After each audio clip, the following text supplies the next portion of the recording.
नमस्कार दोस्तों, स्वागत है आपका आज की बड़ी खबर में। आज तारीख है 9 दिसंबर 2025, दिन मंगलवार। लेकर आए हैं हम मध्य प्रदेश से जुड़ी वो सबसे बड़ी सुर्खियां जो आपके लिए जानना बेहद जरूरी है। मध्य प्रदेश की बड़ी खबर। सीएम मोहन यादव ने कहा कि पीएम मोदी और गृह मंत्री अमित शाह के मार्गदर्शन में नक्सलवाद के खिलाफ मजबूत अभियान चल रहा है। 2 वर्ष पहले 3 जिले नक्सल प्रभावित थे, लेकिन डिंडौरी और मंडला को मुक्त कर दिया गया है। आज खाते में आएंगे रुपए। मुख्यमंत्री मोहन यादव 9 दिसंबर को छतरपुर जिले के राजनगर में आयोजित लाडली बहना सम्मेलन में शामिल होंगे। इस दौरान सीएम प्रदेश की 1.26 करोड़ से अधिक लाडली बहनों के खातों में दिसंबर माह की राशि भेजेंगे। इसके साथ ही योजना की लाभान्वित महिलाओं से बात भी करेंगे। योजना के तहत महिलाओं के खाते में 1500 से 1500 रुपए डाले जाएंगे। जगत गुरु रामभद्राचार्य ने संभल के श्री कल्की धाम में ममता बनर्जी पर तीखा हमला बोला। उन्होंने पश्चिम बंगाल में बाबरी मस्जिद नहीं बनने देने की बात कही। ममता बनर्जी को जयचिंद की बहन और गद्दारों की बहन कहकर आलोचना की। रामभद्राचार्य ने बाबरी मस्जिद मुद्दे को विश्ववमन और वोट बटोरने का नाटक बताया। मध्य प्रदेश सरकार पर 4.64 लाख करोड़ रुपए का कर्ज है। कर्ज घटाने के लिए सरकार दूसरे राज्यों में मौजूद अपनी संपत्तियां बेचने और किराए पर देने की तैयारी कर रही है। वित्त विभाग ने सभी विभागों से इन संपत्तियों का पूरा ब्यौरा मांगा है। केरल, मुंबई, यूपी सहित कई राज्यों में एमपी की करोड़ों की संपत्तियां पड़ी हैं। वंदे मातरम गाने पर जुर्माना लगाया गया। पीएम मोदी ने सदन में 1906 का किस्सा साझा किया।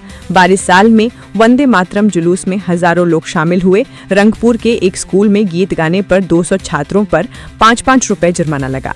इसके बाद अंग्रेजी सरकार ने स्कूलों में वंदे मातरम गाने पर पाबंदी लगा दी। भाजन गाते हुए ट्रेन से खजुराहो पहुंचे 3 मंत्री। खजुराहो में एमपी सरकार 2 दिन कामकाज करेगी, जहां 8 दिसंबर को विभागीय समीक्षा होगी। 9 दिसंबर को मुख्यमंत्री मोहन यादव कैबिनेट बैठक लेंगे। कैलाश विजयवर्गीय, तुलसी सिलावट और कुंवर विजय शाह ट्रेन से खजुराहो रवाना हुए। विजयवर्गीय ने वीडियो शेयर किया जिसमें तीनों मंत्री भजन गाते दिखे। किसान ने थोक बाजार में प्याज का दाम बेहद कम मिलने पर अनोखा तरीका अपनाया। उसने प्याज के 10-10 किलो के पैकेट बनाए और मिनी वैन में भरकर गलियों में बेचना शुरू किया। प्रति किलो 7 रुपए रेट के बजाय उसने 150 रुपए प्रति पैकेट का दाम तय किया। देखते ही देखते उसका पूरा प्याज दोगुनी कीमत पर बिक गया। रामलला प्राण प्रतिष्ठा की दूसरी वर्षगांठ पर अयोध्या में भव्य आयोजन की तैयारी शुरू हो गई है। 31 दिसंबर को प्रतिष्ठा द्वादशी के अवसर पर विशेष समारोह होगा। रामश्री जन्मभूमि तीर्थ क्षेत्र ट्रस्ट ने राष्ट्रपति द्रौपदी मुर्मू को मुख्य अतिथि बनने का आग्रह किया है। इसके लिए उन्हें आधिकारिक निमंत्रण पत्र सौंपा गया है। समारोह में रक्षा मंत्री राजनाथ सिंह के शामिल होने की भी संभावना जताई गई है। सागर में एक महिला बीएलओ की मौत हो गई। परिजन काम के अत्यधिक दबाव को वजह बता रहे हैं। बेटे ने आरोप लगाया कि सर से जुड़े कार्यों के कारण मां लगातार मानसिक तनाव में थी। कहा गया कि उनसे रात 12 बजे तक रिपोर्ट बनवाई जाती थी और फॉर्म भरवाए जाते थे। अत्यधिक तनाव के चलते महिला को हार्ट अटैक आया और उनकी मृत्यु हो गई। सपा प्रमुख अखिलेश यादव ने संसद में वंदे मातरम पर सरकार को घेरा। उन्होंने कहा कि आजादी के आंदोलन में ये नारा अंग्रेजों के खिलाफ लोगों की ताकत था। अखिलेश बोले, इसे केवल गाना नहीं, निभाना चाहिए। उन्होंने आरोप लगाया कि जिन्होंने आजादी में योगदान नहीं दिया वे इसे कैसे गाएंगे। खजुराहो में सीएम मोहन यादव ने खाद्य एवं नागरिक आपूर्ति विभाग की समीक्षा बैठक की। बैठक में अधिकारियों को महत्वपूर्ण निर्देश जारी किए गए।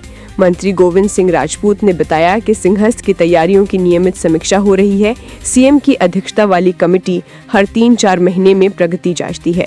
उज्जैन में सिंहस्थ से जुड़े सभी इंफ्रास्ट्रक्चर कार्य। हाथ में पूजा की थाल लिए विराट कोहली सिंहाचलम मंदिर पहुंचे। दक्षिण अफ्रीका के खिलाफ वनडे सीरीज जीत के बाद कोहली ने दर्शन किए। उन्होंने भगवान वराह लक्ष्मी नरसिम्हा की पूजा अर्चना की। मंदिर में उनकी मौजूदगी का वीडियो सोशल मीडिया पर वायरल है। सीरीज में 302 रन बनाकर वे प्लेयर ऑफ द सीरीज बने। सीएम मोहन यादव ने बालाघाट में कहा कि पुलिस ने बड़ा एक्शन लिया है। जनवरी 2026 तक नक्सलवाद खत्म करने का संकल्प दोहराया। आत्मसमर्पण या कार्रवाई 2 ही विकल्प बताए। कई नक्सलियों के सरेंडर करने की जानकारी दी। कहा कि पीएम मोदी के साथ मिलकर धरती से नक्सलवाद मिटाएंगे।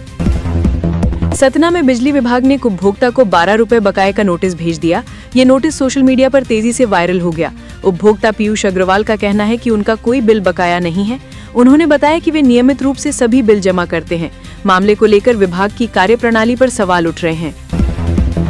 गोवा के नाइट क्लब अग्निकांड में 25 लोगों की मौत और 6 घायल हुए। पुलिस ने Birch by Romeo Lane night club के 2 मालिकों पर एफआईआर दर्ज की। अरपोरा नागोवा पंचायत के सरपंच रोशन रेडकर को हिरासत में लिया गया। सरपंच पर 2013 में अवैध व्यापार लाइसेंस जारी करने का आरोप जुड़ा है। मामले में पुलिस लगातार कार्रवाई तेज कर रही है। एक साथ 10 नक्सलियों ने बालाघाट में आत्मसमर्पण किया। ये एमपी के नक्सल इतिहास का सबसे बड़ा सरेंडर है। मार्च 2026 तक नक्सल खात्मे की डेडलाइन और बढ़ते दबाव का असर दिखा। सरेंडर करने वालों में केबी डिवीजन लीडर 4 महिलाएं और 6 पुरुष शामिल हैं। लीडर कबीर पर 77 लाख का इनाम था और तस्वीरें भी सामने आई हैं। स्पा सेंटर पर पुलिस की छापेमारी में नाबालिग और उसकी मां हिरासत में ली गई। दोनों को काउंसलिंग के लिए वन स्टॉप सेंटर भेजा गया। पुलिस पूरी घटना की गंभीरता से पूछताछ कर रही है। स्पा के सभी कैबिनों की बारीकी से जांच की गई। जांच के आधार पर आगे की कार्रवाई तय की जाएगी। एमपी में इंडिगो की 32 फ्लाइट कैंसिल। इंदौर और भोपाल से इंडिगो की कई उड़ानें आज भी कैंसिल रहीं। इंदौर से 24 और भोपाल से 4 फ्लाइटें रद्द हुईं। जबलपुर के डुमना एयरपोर्ट से 6 उड़ानों में से 2 रद्द हुई हैं, जिनमें मुंबई, जबलपुर, दिल्ली और बेंगलुरु जबलपुर बेंगलुरु फ्लाइट शामिल हैं। ग्वालियर में भी इंडिगो की 2 उड़ानें कैंसिल हुई हैं। भोपाल एयरपोर्ट से मुंबई और बेंगलुरु की उड़ानें रद्द रही, जबकि कुछ रिटर्न फ्लाइट सामान्य रूप से संचालित हुई। बीजेपी नेता को गला काटने की धमकी। इंदौर के तिलक नगर में एक बीजेपी नेता राजा कोठारी को गला काटने की धमकी दी गई है। कुछ बदमाशों ने एक महिला के साथ बीच सड़क पर छेड़छाड़ की। इसके बाद उसके पति राजा कोठारी को जान से मारने की धमकी देते हुए मारपीट की। पुलिस ने साधारण मारपीट और धमकाने के मामलों में एफआईआर दर्ज की है और नेता के आवेदन के बाद जाँच शुरू कर दी गई है। भोपाल वासियों के लिए गुड न्यूज। इस महीने आएगी ई बसों की पहली खेप। पुराने बस स्टॉप संवारने का काम शुरू। राजधानी में लंबे समय से ध्वस्त पड़ा पब्लिक ट्रांसपोर्ट जल्द ही सड़क पर आ जाएगा। एक तरफ भोपाल मेट्रो के संचालन की तैयारियां की जा रही हैं, वहीं दूसरी तरफ ई बसों के आने की खुशखबरी है। जी हां, भोपाल में 20 ई बसों की पहली खेप दिसंबर के अंतिम या नए साल के पहले सप्ताह में पहुंच सकती है। ड्यूटी पर रील देख रहा था कांस्टेबल, तभी पहुंचे भोपाल कमिश्नर, लगाया 500 रुपए fine. Bhopal police commissioner Harinarayan Chari Mishra रात में अचानक निरीक्षण पर निकले। इस दौरान उन्हें 2 पुलिसकर्मी ड्यूटी पॉइंट से गायब मिले, जिस पर दोनों को निलंबित कर दिया गया। वहीं एक जवान ड्यूटी के दौरान मोबाइल पर रील देख रहा था। इसी दौरान कमिश्नर ने उसे देख लिया और जमकर फटकार लगाने के बाद 500 रुपए फाइन लगाया। भोपाल में 4 साल तक लिव इन में रहने के बाद प्रेमी ने शादी से किया इनकार, केस दर्ज।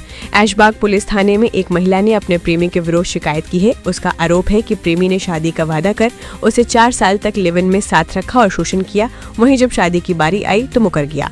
पुलिस ने उसकी शिकायत पर केस दर्ज कर लिया है। भोपाल के 25 इलाकों में कल बिजली कटौती। भोपाल के करीब 25 इलाकों में कल सोमवार को 5.5 से 6 घंटे तक बिजली कटौती होगी। बिजली कंपनी इन इलाकों में मेंटेनेंस का काम करेगी। प्रभावित होने वाले इलाकों में समर्धा, मलकाखेड़ी, विजयनगर, पटेल नगर, गोमती कॉलोनी, मीनल एन्क्लेव और कई अन्य बड़े इलाके शामिल हैं। ऐसे में बिजली से जुड़े सभी काम पहले ही पूरे कर लें। बिजली कटौती सुबह 10 बजे से शाम 4 बजे के बीच होगी।